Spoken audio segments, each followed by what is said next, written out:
we're back with our open series, little skills, trying to just make little tweaks for big changes. We've gone over toes to bar, we've gone over double unders. Today we're going to talk about the wall ball, making the wall ball a little bit more efficient.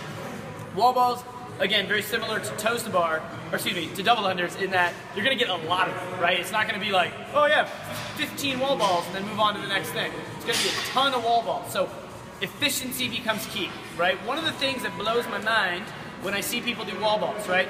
Think about the rules of the wall ball. Rule number 1, hit below parallel. Rule number 2, hit the target, right? Do you get bonus points for throwing the ball higher? No, right? If the target's 10 feet, hit the 10-foot target. Don't throw it to 15 just to be sure. It's a lot of work. Everybody seems to understand that. A lot of people don't seem to understand the other side, right? Why would you go ass to ankles if you don't have to, right? So this is Kate. Kate's gonna demo a wall ball, and I want you to watch how Kate's pretty mobile. She's gonna go rock bottom, wall ball style, with her butt going all the way down her ankle. So Kate, just grab it. Let's just try, call up 3. All the way down. Right? I want you to notice, all she has to do is get to about right here before she's below parallel. She's doing a lot of work, right? She's doing a ton of work. What we want to do instead is find a way to minimize how much work she has to do, obviously still within the rules. We can't just do like a push press wall ball, right? So a couple of strategies, and I will caveat this by saying this is absolutely just stolen straight from Mobility WOD, right? I learned this right from Kelly. But it's so efficient and so effective, it's not even funny. What we want to do, right, is we want to kind of borrow from our powerlifting friends. So if we watch powerlifters, they adopt this much wider stance. Why?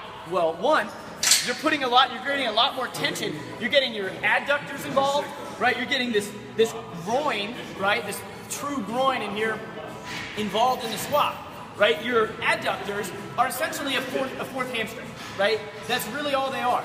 They attach in the same spot, they originate in the same spot, you can use them to your advantage. So what we're going to do with Kate, come back up, right? If she were, most people adopt this kind of Olympic stance, right? Where their feet are like maybe hip width apart at best, right? This allows them to go absolute rock bottom. So give it a try. Just rock bottom. Boom! She can get super deep. That's great. That's well below parallel. Come back up. What we want to do instead, again, we want to play by the rules, but not anymore. So what we're going to do is we're going to take our stance much, much wider. Right?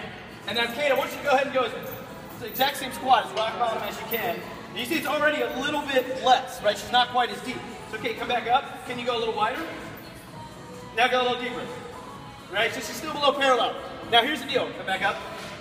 We don't want to go like here, because eventually you're not going to be able to get below parallel. What we want to do is find the perfect intersection of distance, right, of feet spread apart, that still allows you to get below parallel, still allows you to create a good position. So my feet are still flat, my knees are still out, but my hip is just barely below parallel. In this position, you can feel a lot of tension, right? It's like a little hammock is created by all the musculature of your hip and knee, so that you can then drive out. Instead of creating this narrow stance, where you're just going zero tension, bouncing off the ligaments, and trying to come out. That gets so expensive, it's not even funny. So again, we're going to take a little wider position, still the same squat, driving the knees out, keeping the chest nice and upright, ball stays tight, and we're going to try another squat. So let's go. We're going to take Kate's stance. Come over this way, Nina. Right? She's going to drive her knees out, same exact squat, but hopefully she's a lot less deep. Ready, and go. But still well below parallel. Much more efficient, much less work. Relax. So again, if you're not going to throw the ball to 15 feet, don't go rock bottom either. Play by the rules. You got to get below parallel, but you want to find the stance that allows you to get below parallel but still on tension, to still feel like you're doing work and not coming out of the bottom with no tension. So play with it, video yourself, see where that position is. Secret, if you mobilize this internal, this medial adductor, this inside part of your leg, you'll be able to get your feet wider, still be able to drive out, still be in a good position, and still not go as deep, which is just going to make you that much more efficient. All right, so again, be efficient. Open's all about efficiency. Stay tuned. We're going to do a couple more hopefully before the open starts. If you have any questions, shoot them our way.